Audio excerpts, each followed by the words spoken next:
this week on 25/8 is Story Week. So all three of us, as you heard in Jace's, are making a story together. So to recap how Jace's story ended, Bethany, Jace, and I were walking through the mall, and a man in a hooded sweatshirt and a mask was following us. We tried to ask him to stop, we tried to get him to stop, but he wouldn't, and he just ran away. And then later that night, the three of us were sleeping over at Bethany's, and we heard a tap on the window, and it was the masked man again. And so, of course, like any good story, we went out and chased him, and he yelled at us to stop and pulled a gun on us. So this is where I pick up, because at this moment, the man starts to pull his mask off. And, well, we thought it was a man at least. But once the mask had come off, well, the person behind the mask was a replica of me. Whoever it was looked exactly like I did, which was even harder for us because next thing you know, this masked person, me, I guess, grabs me because, of course, knowing me, I wasn't paying attention. I didn't know what was going on. Grabs me and just drags me off. So at this point, they're confused. They don't know what just happened. It's Bethany and Jace are like, oh my goodness, they just took Kennedy. What are we going to do? So, like any good friends, they set out to find me. And like any good white girl, I always have my phone on me. And now, today, it's easy to track phones. And so they send me a text. And then with that, they track me down and find out where I'm hiding. And, it was super far away. The man had somehow gotten me from Minnesota to the other side of Wisconsin, which is quite a drive. So Bethany and Jace get in Bethany's car and they drive to Wisconsin.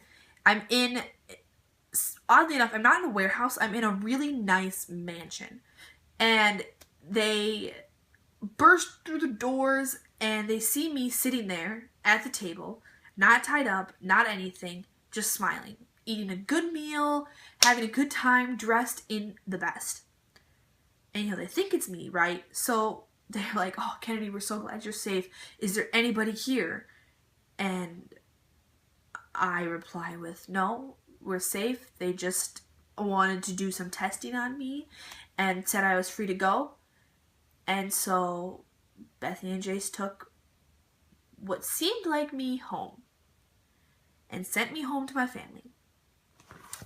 And then when Bethany got back to her house, we all three went home after that day. And then Bethany got back to her house and there was another one of her.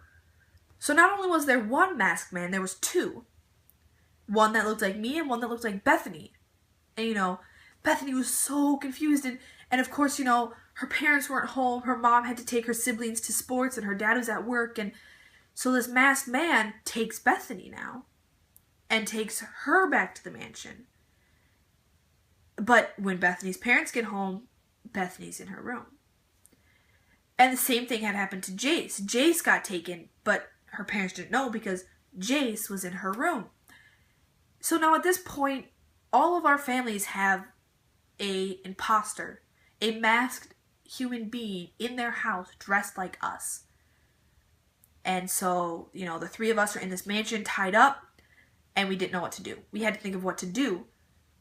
And so I'm going to leave you guys at that cliffhanger with the three of us tied up in the basement of a mansion with three lookalikes living with our families.